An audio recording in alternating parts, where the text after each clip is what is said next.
আচ্ছা, আপনারা অনেকেই জানেন দোয়ায় যে কুনুত আছে, অনেকেই কিন্তু এই দোয়াটা পারে না।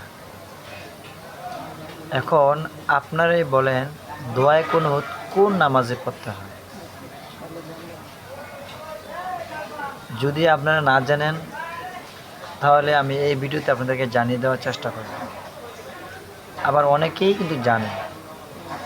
আমি তাদের জন্য বলতেছি, যারা দোয়ায় কুনুত পারেন না এবং কোন নামাজে পড়তে হয়, তাদের জন্য আজকে আমি এই ভিডিওটা তৈরি করলাম। আমি চাই সবাই যাতে দোয়ায় কুনুত শিখতে পারে। দোয়ায় কুনুত মূলত এশার নামাজের পরে যে আমাদের 3 রাকাত বিতির নামাজ পড়তে হয়, ওই বিতির নামাজে তৃতীয় রাকাতের সময় তাকবীর হাত বেঁধে অবশ্যই এই দোয়ায় কুনুত পড়তেই হবে।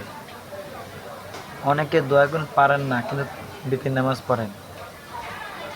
জানি না আল্লাহ কবুল করবে কিনা, তারপর আপনারা চেষ্টা করেন।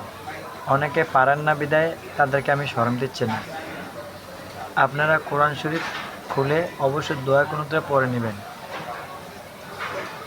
আর যদি এটা সম্ভব না হয়, তাহলে আপনাদের হাতে মোবাইলে যে স্মার্টফোন আছে, টাচ মোবাইল, এই মোবাইল দিয়ে ইউটিউবে বা বিভিন্ন প্ল্যাটফর্মে গিয়ে দোয়ায় কুনুত সার্চ দেবেন, দেখবেন এটা বাংলা অর্থ সহ চলে আসবে।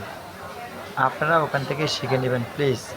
মোবাইলে অনেকে অনেক কিছু দেখতে চান, অনেক কিছু দেখতে পারেন, কিন্তু এরকম অজানা জিনিসগুলো আপনারা কেন দেখতেছেন না, কেন শিখতেছেন না? আপনারা যারা না পারেন তারা অবশ্যই এটা শিখে নেবেন। অবশ্যই বিতির নামাজ এটা পড়তে হয়। আমি ভিডিওটা আর লং করব না।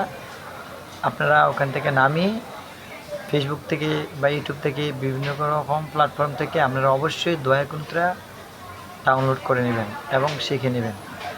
অবশ্যই বিতির নামাজ এটা পড়তেই হবে, না তো আপনার নামাজ হবে না। যদি ভিডিওটা ভালো লাগে অবশ্যই লাইক করবেন, শেয়ার করে দেবেন। পারলে আমার এই চ্যানেলটাকে অবশ্যই ফলো করে রাখবেন। আসসালামু আলাইকুম রহমতুল্লাহি ওবারাকাতুহু।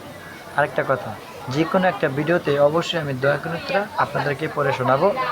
আমাদের এই পেজটাকে ফলো দিয়ে রাখলে দোয়া কুনুতটাও আপনারা অবশ্যই শুনতে পারবেন। আসসালামু আলাইকুম।